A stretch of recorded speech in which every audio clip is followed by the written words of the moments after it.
சிவாய நம. அனைத்து அடியார் பெருமக்களுக்கும் வணக்கம்.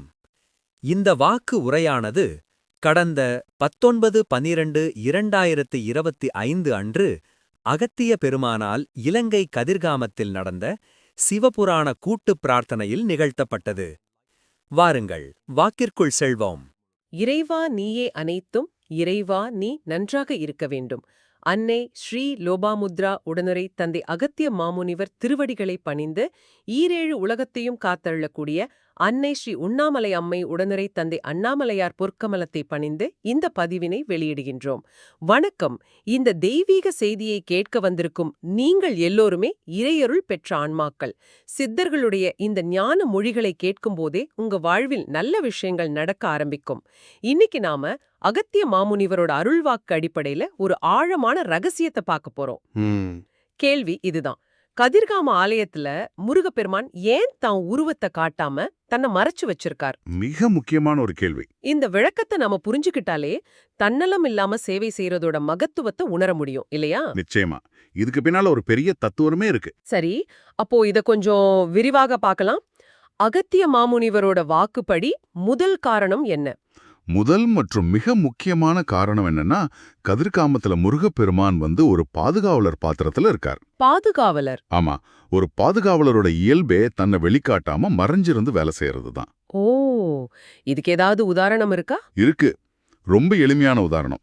நாம ஒரு ரயில்லயோ பேருந்துலயோ பயணம் செய்யறோம். சரி.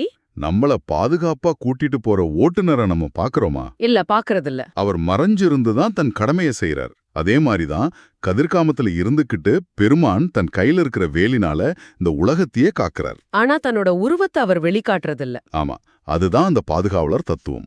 ரொம்ப அருமை. சரி, இதுல விஷயம் இன்னும் சுவாரஸ்யமாகுதுன்னு நினைக்கிறேன். தன்னை மறைச்சுக்கிறதுக்கு இன்னொரு ஆன்மீக காரணமும் சொல்லப்படுது இல்லையா? ஆமா, அதுதான் இரண்டாவது மிக ஆழமான காரணம். அது என்ன? தன்னை மறைத்தால் புண்ணியம் பெருகும். இது சித்தர்களோட வாக்கு. தன்னை மறைத்தால் புண்ணியம் பெருகுமா? அத கொஞ்சம் விளக்க முடியுமா? அதாவது, ஒருத்தர் தன்னை முன்னிலைப்படுத்தாம நான் தான் செஞ்சேன்னு சொல்லிக்காம மத்தவங்களுக்கு நல்லது செஞ்சுக்கிட்டே இருந்தா அவரோட புண்ணிய கணக்கு பல மடங்கு பன்மடங்கு பெருகும். அப்படியா? ஆமா, முருகப்பெருமான் அந்த தத்துவத்தின்படிதான் தன்னலமற்ற சேவை மூலமா மிகப்பெரிய புண்ணியத்தை ஈட்டுகிறார். ஓ, அப்போ ஆலயத்தோட வழிபாட்டு முறையும் இதத்தான் நமக்கு உணர்த்ததா?